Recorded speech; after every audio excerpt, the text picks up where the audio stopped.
মায়ঙৰ ঐতিহাসিক হাতীমূৰীয়া পাহাৰত দুঃসাহসিক অভিযান বনৰীয়া বেকপেকাৰ্ছ অফ হাইলেণ্ডা নামৰ পৰ্বত আৰোহণকাৰী দলটোৱে দুঃসাহসিক অভিযান চলাই পাহাৰখনত পৰ্বত আৰোহণকাৰী ৰাজেশ ৰাভাৰ নেতৃত্বত আৰোহণ কৰে হাতীমূৰীয়া পাহাৰৰ সৌজ টিলাত উল্লেখযোগ্য যে এই পৰ্বত আৰোহণকাৰী দলটোৱে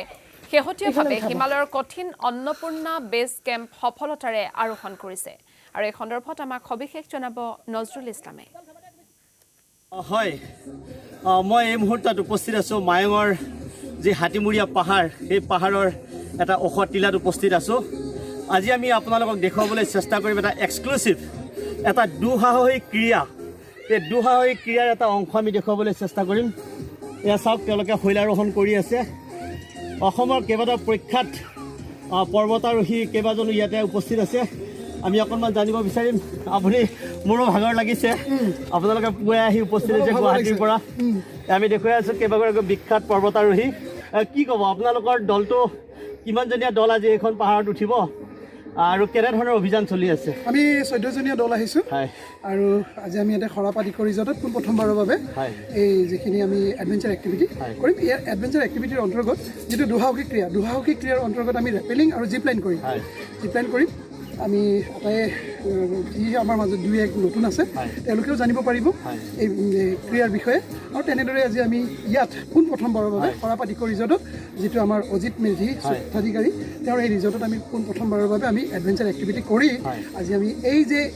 খৰাপাত ইক' ৰিজৰ্টতো মানে এই টিলাটোত আহি পেলাই অন্য দলসমূহেও আহি পেলাই এডভেঞ্চাৰ এক্টিভিটি কৰিব পাৰে তাৰ আমি বাট প্ৰশস্ত কৰিম হয় খুব ভাল লগা কথা এই খৰাপাত ইক' ৰিজৰ্ট যিখন মায়ঙৰ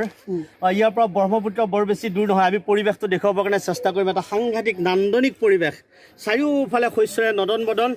আৰু সেয়া ব্ৰহ্মপুত্ৰ আৰু তাৰ কাষতে গাতে লাগি আছে এইখন খৰাপাত ইক' ৰিজৰ্ট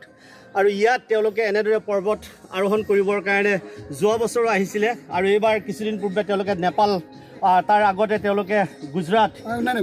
গোশালা তেওঁলোকে তাত আৰোহণ কৰিছে আৰু আজি আমি দেখিছোঁ তেওঁলোকক আমাৰ মায়ঙৰ এই হাতীমূৰীয়া পাহাৰত আহি উপস্থিত হৈছে কি ক'ব আপোনাৰ অভিজ্ঞতা অতীতৰ অভিজ্ঞতা আৰু বৰ্তমান 90 দশকৰ পৰা আপুনি এই কামত জড়িত হৈ আছে ইয়াতে আহি ভাল লাগে আমাৰ মই আগতে আহিছোঁ আহি পেলাই আমি এই পাহাৰখনক আচলতে যদি ডেভেলপ কৰিব পাৰোঁ এইটো এটা টুৰিজিম পটেঞ্চিয়েল হয় আৰু ইয়াতে আমাৰ এইখিনি এৰিয়া যদি তেতিয়া অলপ বেছি ডেভেলপ হ'ব এইটো আশা কৰিছোঁ আমাৰ ফালৰ পৰা আৰু চেষ্টা কৰোঁ কি কৰিব পাৰোঁ ইয়াতে বঢ়িয়া এয়া প্ৰচুৰ সম্ভাৱনা আছে পৰ্যটনৰ কাৰণে দুঃসাহসিক ক্ৰীড়াৰ এটা অন্যতম ক্ৰীড়াস্থলী এয়া আমি দেখুৱাই আছোঁ তেখেতসকলে পাহাৰ বগাই আছে এটা দুঃসাহসিক ক্ৰীড়া বুলি কোৱা হয় এইটো তেওঁলোকে ইতিমধ্যে হিমালয় বগাইছে তেওঁলোকে নেপাল গোশালাকে আদি কৰি বিভিন্ন ঠাইত তেওঁলোকে এইদৰে বগাইছে আমি দেখুৱাই আছোঁ এটা দুঃসাহসিক ক্ৰীড়া আজি 14গৰাকী পৰ্বতাৰোহীয়ে এইদৰে আজি এই পাহাৰ বগাবলৈ আৰম্ভ কৰিছে তেওঁলোকে আমি দেখুৱাবলৈ চেষ্টা কৰিছোঁ আমি আৰু হয়তো আগলৈ যাব নোৱাৰিম কাৰণ আমি ভাগৰুৱা হৈ পৰিছোঁ এক প্ৰকাৰ সঁচাকৈ এটা প্ৰশংসনীয় পদক্ষেপ লৈছে খৰাপাত ইক' ৰিজৰ্টৰ স্বত্বাধিকাৰ অজিত মেধি